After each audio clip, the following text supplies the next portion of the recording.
Hello friends, आज के इस वीडियो में हम बात करेंगे झारखंड के टॉप 15 क्वेश्चन के बारे में। ठीक है, तो चलिए पहला क्वेश्चन देखते हैं। पहला क्वेश्चन आप लोग के सामने है, झारखंड राज्य की स्थापना कब हुई?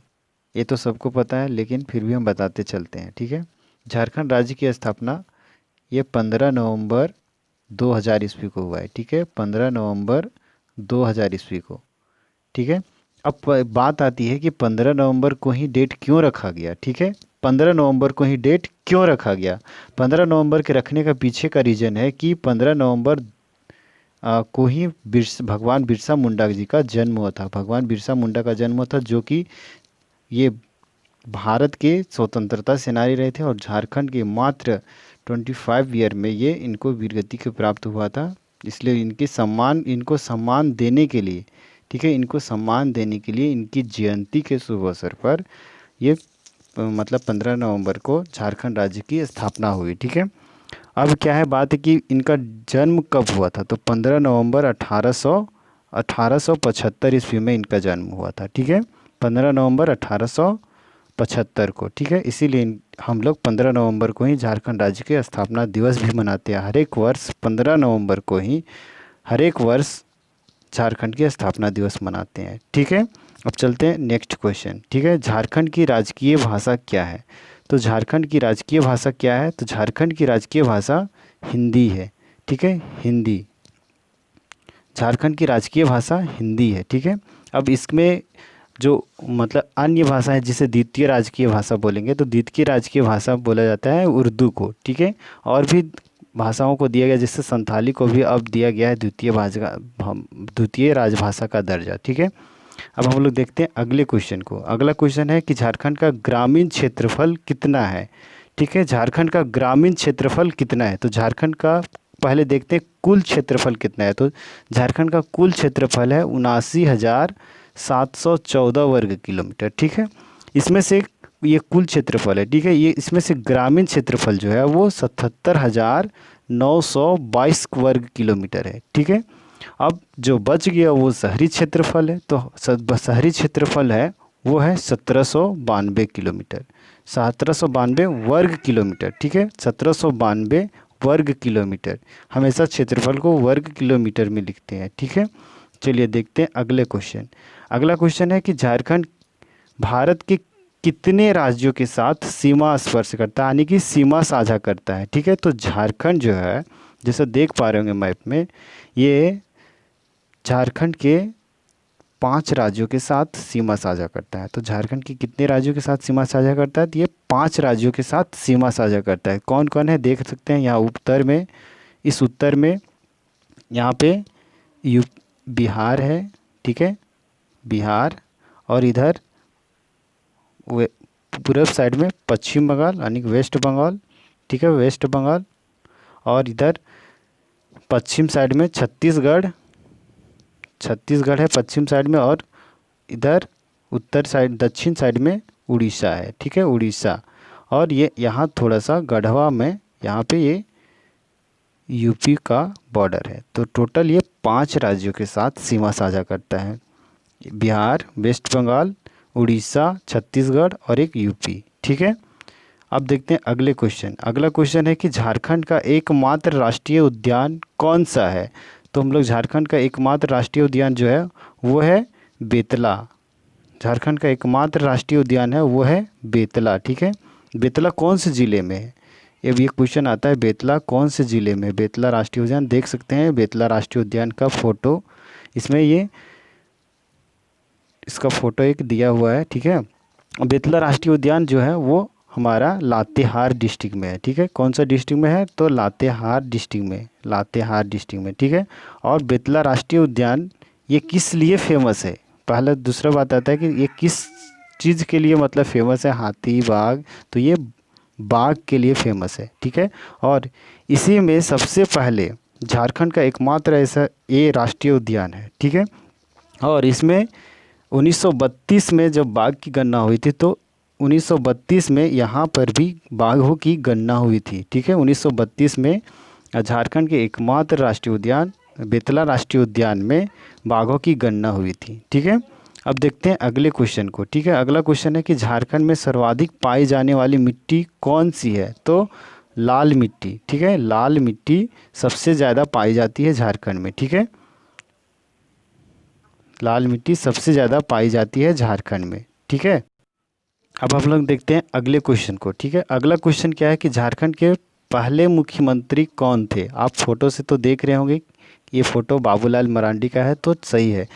यानी कि झारखंड के पहले मुख्यमंत्री थे वो बाबूलाल मरांडी। ठीक है, बाबूलाल मरांडी, बाबूलाल मरांडी। ठीक है, और ये पूछा जाता है क्वेश्चन कि झारखंड के पहले मुख्यमंत्री जो बाबूलाल मरांडी थे वो उस वक्त यानी उस वक्त किस पार्टी से थे? ये बीजेपी से थे। ठीक है, फिर उन्होंने बीजेपी से अलग हुआ और ये अपनी पार्टी बनाई जिसका नाम उन्होंने रखा था जेवीएम, झारखंड विकास मोर्चा। ठीक है, और ये हाल ही में अभी ये भारतीय जनता पार्टी में फिर से शामिल हो गए हैं और हेमंत सोरेन के सरकार में ये विपक्ष के नेता भी हैं अभी। ठीक है, तो देखते हैं फिर अगले क्वेश्चन को। ठीक है, अब हम लोग देखते हैं अगले क्वेश्चन 8 नंबर को। ठीक है, झारखंड का सबसे ऊंचा जलप्रपात कौन सा है? ठीक है, सबसे ऊंचा जलप्रपात कौन सा है? तो झारखंड का सबसे ऊंचा जलप्रपात ये बूढ़ाघाघ है। ठीक है, बूढ़ाघाघ, बूढ़ाघाघ। ठीक है, और ये लोधा नदी पर है। ठीक है, बूढ़ाघाघ,